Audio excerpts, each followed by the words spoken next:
It was around 3 in the morning when my mother suddenly woke up. She'd had a dream that my father was calling her name, asking for help. He was supposedly right outside, crying because he couldn't get in. She searched the whole house, but he was nowhere to be found. Soon, we were all awake from her frantic screams. We turned on all the lights outside, but there was still no sign of Papa. A neighbor came out to see what was happening. Mama decided she had to go to Papa's workplace, and our neighbor went with her. Before she left, she told my older sister, Arnie, make some coffee. Maybe your father is at the office. I'll try to catch up to him.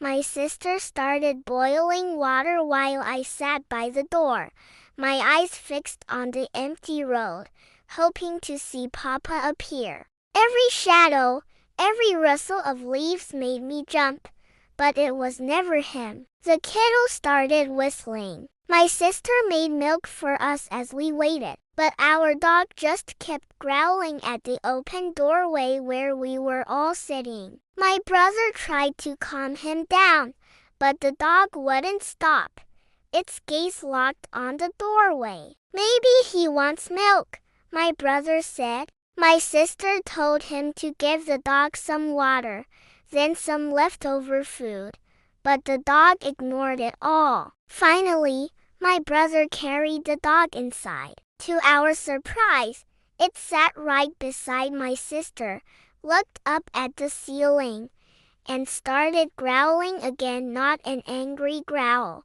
but a low, eerie one, as if sensing something we couldn't see. We looked up, but there was nothing there. Morning came, and Papa still wasn't home. The water in the kettle had long boiled away. Hours later, Mama returned. Her eyes were swollen red from crying. Papa wasn't at work. The guard confirmed he never showed up. She had rushed to the bus terminal, desperate. A co-worker told her Papa had left early the day before, eager to get home after being away for 2 nights. She showed his picture to every driver. One conductor recognized him. He said he saw a man just like him, with the same backpack and clothes, the previous day. Mama went to the area where the conductor last saw him, but the residents there told her a chilling story.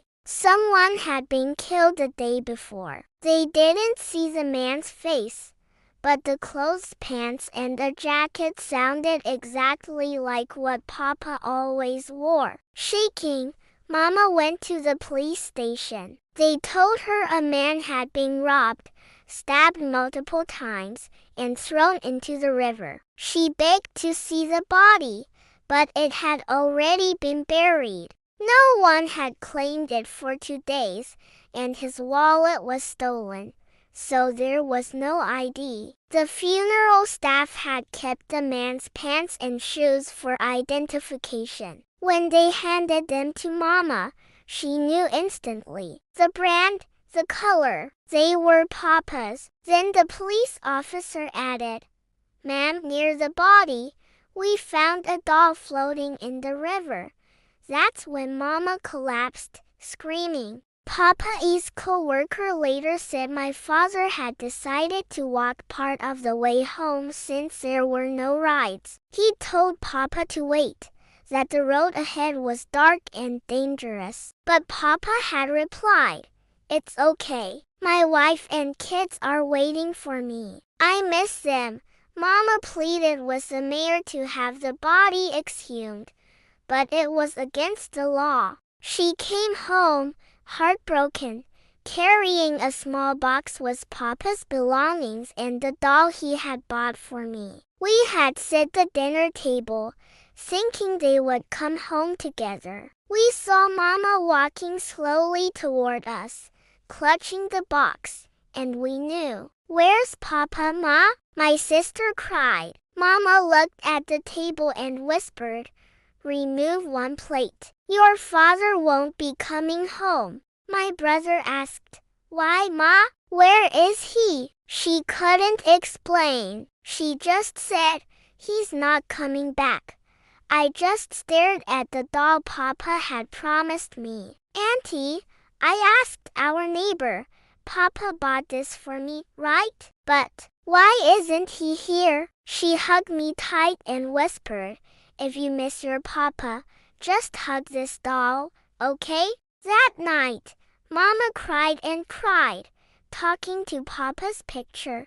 "Ralph, how will I raise our children alone? How will I tell them they'll never see you again?" Outside, our dog started growling again. Days turned into weeks, and Mama would always say, "Study hard. If you get a perfect score, I'll reward you, just like your Papa used to." One morning, I noticed her setting 5 plates for breakfast. Curious, I asked, "Ma, why are there 5 plates? Is Papa coming home?" My sister pinched me and started to cry. Mama softly replied, "He's gone. He's in heaven now, but he'll always watch over us." I wondered, if we look at his picture, will he come back? My sister sobbed, "I miss Papa."